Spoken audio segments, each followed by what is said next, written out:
Kale nate era nga oli mulabi ate era nga oli muwuliriza mulungi waneno ku Project Media TV kugamba nti ekyo okola kyamaanyi okuba nga oli mulabi ate era nga oli muwuliriza gukomentinga no likinga kugamba oli waddala nnyo nga bw'okiwulira.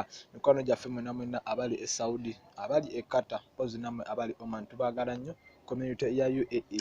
Essaawa zino eno wenjogerera eggulire erimaze okubanga litonya ku meeza zaffe eza Project Media TV kyerijjala okuddako ya musajja mukulu ayitibwa MC Cuts amannya ge amatuufu abasinga mugamanyi Katamba.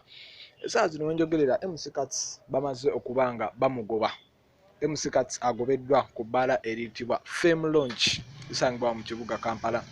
MC Cuts agobeddwa olw'ensonga zino eno. Babosi be bagamba babosi be tebabadde bamativu ku nkola y'emirimu gya MC Cuts. MC Cuts ng'anywa omwenge n'avuma bakasitoma n'abalinnya nako. MC Cuts nga wayagalira wanywa omwenge n'ajjayo mu sitooko n'awa n'emikwano gye nga tasasudde. MC Cuts y'omuntu abadde anywera sigala mu public nga bakasitoma bamugambako abalinnyako na bulinnya. MC Cuts abadde muntu wa buvuyo nnyo ng'anywa mu kati n'atankula entalo ku bbaala. MC Cuts abadde ye muntu atawa bantu babeera mu bbaala eryo kitiibwa. MC Cuts ababoggolera. MC Cuts y'omuntu abadde ali arrogant nga tagambwako obanga mugambako akugamba ye yakolaakola dda ensi yagirabalaba dda sente alina mpitirivu tolina kyoyinza mugamba.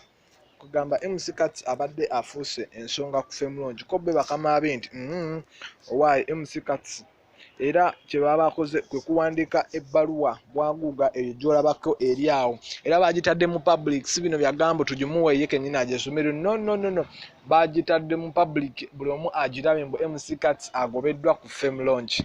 Emboozi ebadde eriwo eya MC Cuts okuba nga agobeddwa ku Fame Launch lwa mpisa ze embi na butawa bantu kitiibwa. Webale nnyo ng'okyekomendeko